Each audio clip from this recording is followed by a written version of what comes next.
بسم اللہ الرحمن الرحیم الحمد للہ رب العالمین والصلاة والسلام علی خاتم النبیین اما بعد۔ پاکویز ٹی وی میں محمد منشا آپ کی خدمت میں۔ آج کے عنوانات 5 ہیں۔ پہلا عنوان آبویسلی ابھی بھی کشمیر ہی ہے اور اس کا کشمیر کی صورتحال پر پاکستان کا response to be precise. Number 2 Qazi Faizi سے ریفرنس پر اپڈیٹ۔ نمبر 3 مڈل ایسٹ میں پاکستانی ڈاکٹرز کی صورتحال، اور نمبر 4 FATF یعنی جو منی لانڈرنگ یا ٹیررزم فائنانسنگ کو پریونٹ کرنے کے لیے انٹر گورنمنٹل آرگنائزیشن ہے FATF، اس کا اور اسی طرح کی اس کی ایک طرح سے پیرالل آرگنائزیشن ہے ایشیا پیسفک گروپ APG، ان کے ڈیلیگیشن کا دورہ، اور آخری سیگمنٹ ہوگا ایک نظم، اس کا عنوان ہے بہانہ۔ تو بسم اللہ کرتے ہیں جی۔ کشمیر کی صورتحال جیسا کہ اب ظاہر ہے ہم اس کو کئی بار ڈسکس کر چکے کہ Indian BJP government have gone there, have got what they wanted۔ انہوں نے ظاہر ہے کشمیر کی یونیک یا ایک اسپیشل اسٹیٹس کو ختم کیا۔ اب اس کا آفٹر میتھ یہ ہے کہ ایک تو امکان یہ ہے کہ ود ان انڈیا، کیونکہ BJP کے علاوہ باقی کم و بیش ساری ہی سیاسی پارٹیاں کوئی اس کو آؤن نہیں کر رہی یا اس کو سپورٹ نہیں کر رہی، اور ظاہر ہے جو مسلم آرگنائزیشنز ہیں جو کشمیر کی تنظیمیں ہیں اکراس دی بورڈ، یعنی اس میں پورا اسپیکٹرم شامل ہے، وہ بھی جو بظاہر پرو انڈیا پولیٹیکل پارٹیز تھیں، پرو انڈیپینڈنس تھیں یا پرو پاکستان تھیں یا پرو ایکٹیو اسٹرگل یعنی جہاد وغیرہ کے حوالے سے، سب ایک ہی پیج پھرے۔ تو کیونکہ انڈین کانسٹیٹیوشن میں یہ جتنے بھی موو ہیں اگر اسٹرکٹلی کوئی یعنی اس کے اسپرٹ کے مطابق جائے، لیٹر اینڈ اسپرٹ بوز، تو اس کے مطابق نہیں ہے یہ، یعنی انڈین گورنمنٹ نے ایون اپنے کانسٹیٹیوشن کی وائلیشن کی ہے۔ لیکن آپ کو پتہ ہے کہ جس طرح اپنے دیش میں کچھ ویسٹڈ انٹرسٹ یا کچھ ایسی یعنی طاقتیں ہیں وہ کبھی سامنے اور کبھی زیر پردہ ہوتی ہیں اور عدالتوں کا بازو مروڑ سکتی ہیں۔ انڈیا میں اگرچہ ایگزیکٹلی اس طرح کی چیز نہیں ہے، لیکن وہاں پر اپنی طرح کے پریشر ہیں اور پھر اپنی طرح کے پریجوڈسز ہیں کہ موسٹلی جو انڈین سپریم کورٹ اور ہائی کورٹس ہیں وہ ہندو شوینسٹک جو ایک سمجھ لیں کہ وہاں پر طوفان ہے، اس کے سامنے عموماً جھک جاتے ہیں، نہیں ٹھہرتے۔ وہ ان کے خلاف فیصلہ دینے سے خاصے گھبراتے ہیں۔ بالکل کلیئر انہوں نے آئین کی خلاف ورزی بھی کی ہو تو پھر بھی کبھی کوئی ایک تو بہت لمبا کھینچتے ہیں کہ وہ اصل ایشو ہی غائب ہو جائے یا اس پر جو فوکس ہے وہ ختم ہو جائے، یا پھر بڑا ہی ڈائلیوٹ قسم کا ہومیوپیتھک ٹائپ فیصلہ دیتے ہیں۔ لیکن سٹل ہماری عدالتوں کے مقابلے میں وہاں پر اعتماد لوگوں کا نسبتاً زیادہ ہے، اگرچہ مائنورٹیز کا اعتماد بہت کم ہے۔ تو ایک تو اندرون ملک یعنی سپریم کورٹ میں یہ چیلنج ہو سکتی ہے صورتحال، اور اس پر BJP کے علاوہ باقی ساری پارٹیاں متحد ہو سکتی ہیں، یعنی پولیٹیکل فرنٹ پر یہ ہو سکتا ہے اور جوڈیشل فرنٹ پر وہ ہو سکتا ہے۔ اس طرح اندرون مقبوضہ کشمیر بھی ساری پارٹیاں اس ایشو پر متفق ہیں، انڈیا کی اس موو کے خلاف ہیں۔ اب دیکھتے ہیں کہ وہ ود ان انڈیا یا ود ان کشمیر آئندہ کیا رخ، یہ تو ہے وہ پیسفل آسپیکٹ، اور دوسری طرف ظاہر ہے جو مسلح جدوجہد ہے وہاں کے اپریسڈ لوگوں کی، اس میں یقیناً شدت آئے گی، اور زیادہ فرسٹریشن مینس زیادہ شدت، ہر ظلم کا ری ایکشن ہوتا ہے۔ لیکن دوسری طرف پاکستان کا ریسپانس کیا ہے؟ پاکستان کا ریسپانس بالکل ٹریڈیشنل سا بڑا ڈائلوٹیڈ قسم کا بڑا انفوکسڈ ہے کہ وہ جو پرائم منسٹر ان یونیفارم ہے باجوہ صاحب نے اپنی کابینہ یعنی کور کمانڈرز کانفرنس بلائی اور اعلامیہ یہ جاری ہوا کہ ہم کشمیریوں کے شانہ بشانہ کھڑے ہیں اور کسی حد تک بھی جائیں گے بے شک گھاری، لیکن کسی حد تک بھی جائیں گے، اور ہم حکومتی اقدامات کے اس معاملے میں سپورٹ کرتے ہیں۔ اب اس میں بس ایک سمجھنے کہ ہیکنیڈ فریزز ہیں، چند وہ بیان کر دیں، بس اس کے نتیجے کے طور پر ایک ٹویٹ جاری ہو گیا، بس جی ہم کشمیریوں کے ساتھ ہو، تم تو کشمیریوں کے ساتھ ہی ہو، لیکن کیا کنکریٹ ٹرمز میں۔ دوسری طرف حکومت ہے، جوائنٹ سیشن پارلیمنٹ کا ہوا، وہاں پہلے حکومت نے وہ قرارداد مذمت پیش کی کہ وہ اعظم سواتی صاحب جو حکومت کے وزیر ہیں، لیکن انہوں نے آرٹیکل 370 اور 35A کو ابالش کرنے کا انڈین حکومت کی طرف سے تذکرہ ہی نہیں کیا، جس پر اپوزیشن نے اعتراض کیا، پھر بڑا شور اٹھا، اجلاس اجرن ہوا بظاہر 20 منٹ کے لیے، پھر کئی گھنٹے اجرن رہا، تو بالآخر لے دے کے کہیں باری تقریروں کی آئی، تو اسی طرح کی لفاظی کہ ہم بس آپ کشمیریوں کے ساتھ ہیں، حالانکہ اپنے گھر بیٹھے ہوئے ہیں، کشمیریوں کے ساتھ کیسے ہو؟ وہ تو وہاں زیر کرفیو ہیں، تم کہاں ہو؟ تو یا ایک دو لیٹر سیکیورٹی یعنی یونائٹڈ نیشنز کو لکھے ہیں، سنا ہے کہ ایک آدھ فون کیا ہے کہیں، وہ پہلے بھی ذکر ہو چکا، تو اللہ خیر صلی اللہ، عملی طور پر پاکستان کی طرف سے یہی ریسپانس ہے۔ تو اس لیے ہم نے کہا تھا کہ ساڈے تے نہ رہنا۔ تو بہرحال یہ اتنا بھی ریسپانس نہیں تھا ڈپلومیٹک مینوورنگ یا اس فرنٹ پر، کہ جس طرح ہم نے جب قرضہ لینا تھا تو کشکول ہر دروازے پر لے کر گئے، اور پرائم منسٹر ان یونیفارم بھی گئے اور پرائم منسٹر ان سول وردی بھی گئے، اور بار بار گئے، سارے دروازے کھٹکھٹائے، سارے وہ جو ہیں گوڑے گٹے نپے، تو اس سے آدھا ہی چلو اس معاملے پر کر لیتے۔ اب وہ جب پلوں کے نیچے سے پانی گزر گیا ہے، اب تو بہت زیادہ ایفرٹ چاہیے، لیکن جب آپ کے سامنے یہ ہو رہا تھا اور آپ ان کی کامیابی کی دعائیں مانگ رہے تھے، تو اب اس بے حسی، بے ضمیری اور کوتاہ نظری پر قربان نہ جائیے تو کیا کیجیے؟ ہاں جی، تو یہ تو ہے وہی رونا پیٹنا کشمیر کے والے سے کہ ہماری حکومت، ہمارے مقتدر ادارے اپنے گھر بڑے شیر ہیں، اس 20 کروڑ عوام کی گردنوں پر سوار ہونا ہو تو بڑا اکڑ کے بات کرتے ہیں، وہ یونیفارم میں ہوں یا سول کپڑوں میں ہوں، لگتا ہے کہ دنیا پر ان سے بڑا یعنی قہر آلود جو حکمرانی ہے کہیں اور نہیں ہے، لیکن جب دشمنوں کے سامنے جاتے ہیں تو بھیگی بلی بن جاتے ہیں۔ تو اب نیکسٹ عنوان جو ہے وہ ہے قاضی فائز عیسیٰ ریفرنس پر اپ ڈیٹ۔ جیسا کہ پہلے تذکرہ ہوا کہ 184(3) کے تحت یہ کنسیڈر کیا جا رہا ہے کہ پیٹیشن فائل کریں، اب کم و بیش یہ بات طے ہو گئی کہ قاضی فائز عیسیٰ ان پرسن سبمٹ کریں گے 184(3) آرٹیکل جو ہے کانسٹیٹیوشن کا، اس کے تحت اس ریفرنس کی میلافائڈی ہونے کے خلاف پٹیشن سپریم کورٹ میں دائر کریں گے۔ یہ پٹیشن اسی نیچر کی ہوگی جس طرح افتخار چودھری نے دائر کی اور ان کے خلاف ریفرنس جو ہے وہ کویش ہوا۔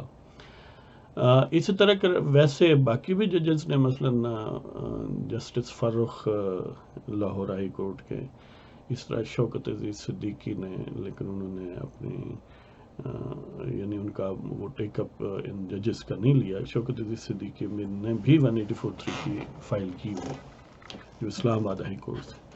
بہرحال منیر ملک اور بعض اور وکلاء، بڑے سینئر وکلاء، وہ قاضی فائز عیسیٰ کے لیے پٹیشنز پر ورک کر رہے ہیں اور وہ کم و بیش ریڈی ہے، تو کسی بھی وقت قاضی فائز عیسیٰ سپریم کورٹ میں وہ پٹیشن فائل کر سکتے ہیں۔ اس طرح سپریم کورٹ بار ایسوسی ایشن کی طرف سے رشید رضوی بڑے معروف وکیل، اور یہ سارے وہ نام ہیں جو پہلے وکلاء کی تحریک کے ہراول دستے میں بڑے نامور تھے.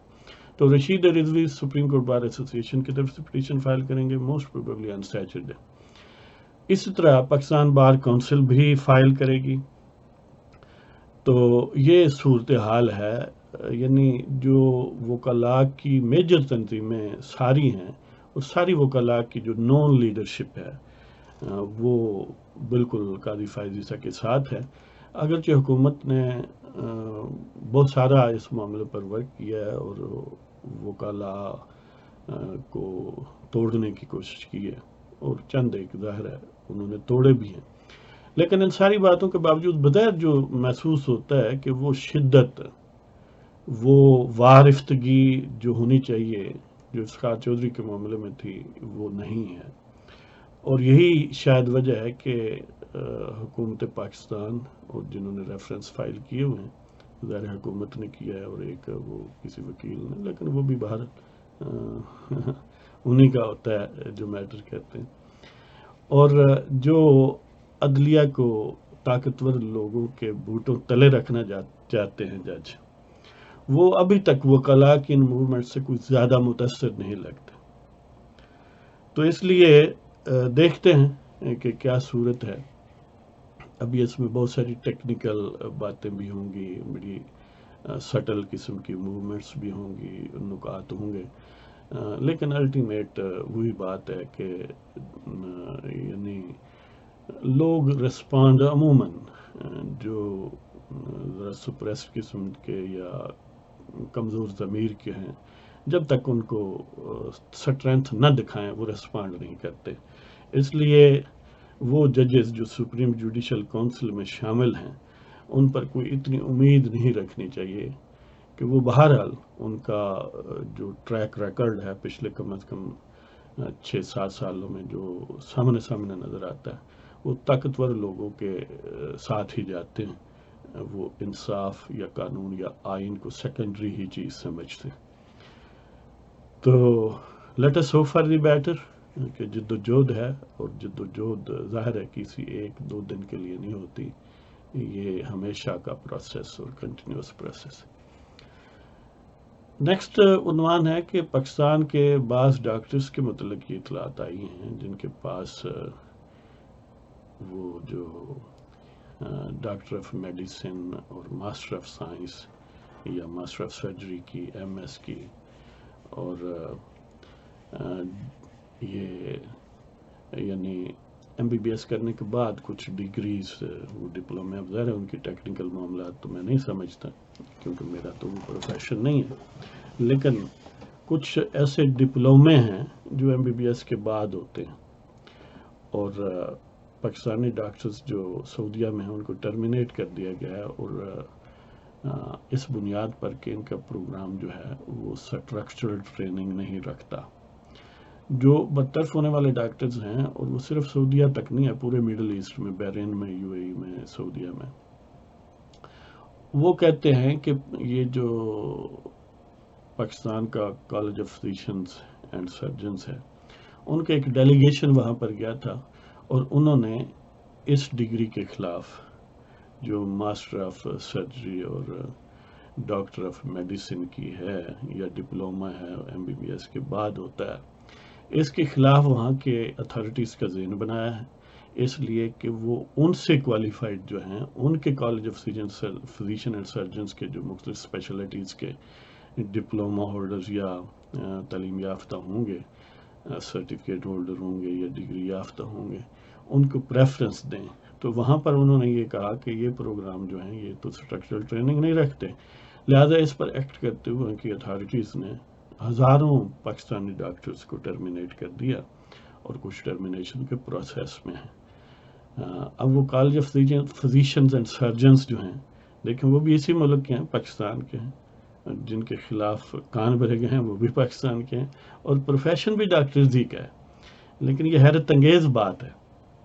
لیکن انہوں نے یعنی ان کے جو ریسپانسبل آفیشلز ہیں وہ تو انہوں نے بقول اخبارات کے، بقول میڈیا کے، یہ ڈان کی خبر ہے، دی ڈان کی، کمنٹس نہیں دیے، اویلیبل نہیں تھے، لیکن سجے کھبے سے جو باتیں ہوئیں، مثلا پنجاب کے ہیلتھ ڈپارٹمنٹ اور ان جو متاثرین ہیں ان کے لوگوں نے رابطہ کیا پاکستان کے ہیلتھ منسٹر، بلکہ منسٹریس کے ساتھ بھی، تو ابھی تک یعنی ان کی کوئی سنوائی یا کوئی پریکٹیکل ویزیبل افیکٹو جواب نہیں دیا گیا سعودی اتھارٹیز کو، یا وہاں پر کانٹیکٹ کر کے ان کی صورت حال کو کلیئر نہیں کیا گیا۔ اپنے تئیں آپس میں باتیں کیا بھیجیں گے، کمیٹی بنے گی، یہ ہوگا وہ ہوگا، لیکن اس سارے معاملے میں اپنے ہی لوگوں کے ہاتھوں اپنے ہی لوگ جو ہیں وہ جاب لیس بھی ہوئے، اور اس کا اور انتہائی خوفناک ایک پہلو تو یہ ہے کہ اتنے ہائیلی کوالیفائڈ ہمارے ڈاکٹرز جو ہیں وہ جاب لیس ہو گئے، اتنی بڑی تعداد میں یہ ہو رہے ہیں۔ اور اس سے بھی آگے یہ ہے کہ جب پاکستان کو بڑی زر مبادلہ کی ضرورت ہے تو اس کا بہت بڑا ایک سورس جو ہے وہ تھوڑا ہو جائے گا یا ختم ہو جائے گا، تو ریمیٹنسز بہت کم ہو جائیں گی۔ ظاہر ڈاکٹرز خاصا بہت زیادہ کماتے ہیں مزدوروں کے مقابلے میں، اور ظاہر بچاتے بھی ہیں، تو پھر ان کی ریمیٹنسز خاص طور پر جو مڈل ایسٹ کے ڈاکٹرز ہیں وہ تو بہت زیادہ پیسے واپس جاتے ہیں، جو نارتھ امریکہ وغیرہ میں ہیں وہ تو ادھر کے ہی ہو جاتے ہیں نا، خاص طور پر جو ڈاکٹرز ہیں ان کے بڑے واپس کم جانے کے چانسز ہوتے ہیں۔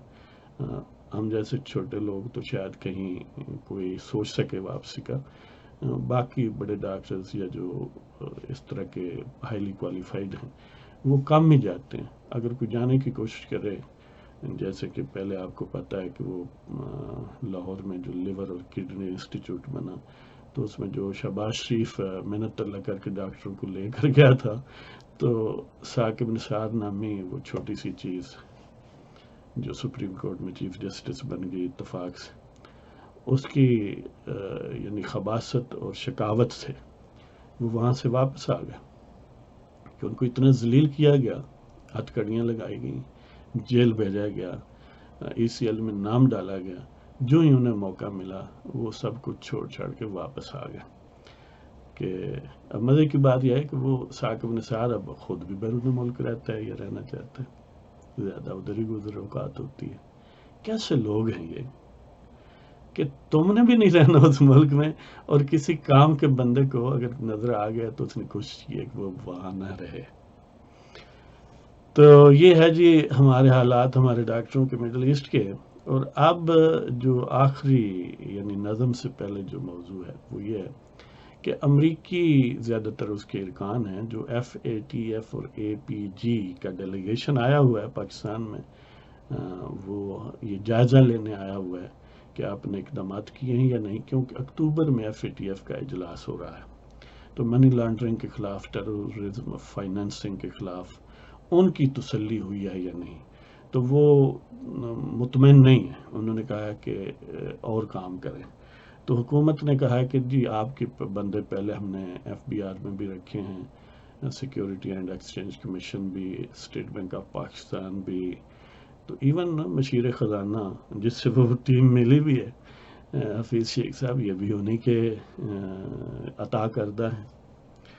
تو security and exchange commission of Pakistan, state bank of Pakistan, federal bureau of revenue FBR، یہ تو گویا ان کے پاؤں تلے ہیں۔ اسی طرح ایک اور نیکٹا ادارہ ہے، national authority for counter terrorism, تو یہ سارے انہی سے سٹافڈ ہیں، یعنی فیصلہ کن لوگ ان میں جو ہیں وہ کافی انہی کے ہیں، لیکن پھر بھی وہ مطمئن نہیں ہیں۔ تو لہذا اکتوبر میں ہم اور ناک سے لکیریں نکالیں گے تو پھر نیکسٹ قسط IMF سے ہمیں ملے گی، جو اسی سے مل کے اس طرح واپس چلی جائے گی۔ تو یہ ہیں جی ہمارے حالات۔ تو اب ہے بہانہ کہ نظم آپ کی خدمت میں، یہ ویسے تو لکھی گئی تھی 2015 جون میں، لیکن ظاہر ہے ایسی چیزیں ایکسپائر نہیں ہوتی، تو اب بھی اسی طرح ہے اپلیکیبل، اور خدا نخواستہ اس طرح اپلیکیبل رہنے کا چانس۔ تو بہانہ سنا ہے کہ فقدان علم ہے اس قوم کی پستی کا بہانہ. عام طور پر آپ نے پڑھے لکھے لوگوں کی زبان سے یہ بار بار بات سنی ہوگی. دیکھیں جی، پاکستان میں ان پڑھ لوگ ہیں، غیر تعلیم یافتہ ہیں، اس وجہ سے یہ سارے پرابلم ہیں. حالانکہ جو ان پڑھ ہیں انہوں نے کوئی کرپشن نہیں وہاں پر کی. ان پڑھوں نے کبھی آئین کو الٹا نہیں ہے. ان پڑھوں نے نہ ہی آئین کو الٹا ہے، نہ ہی کوئی خاص قانون کی خلاف ورزی کرتے ہیں. وہ مزدوری مسکین کرتے ہیں.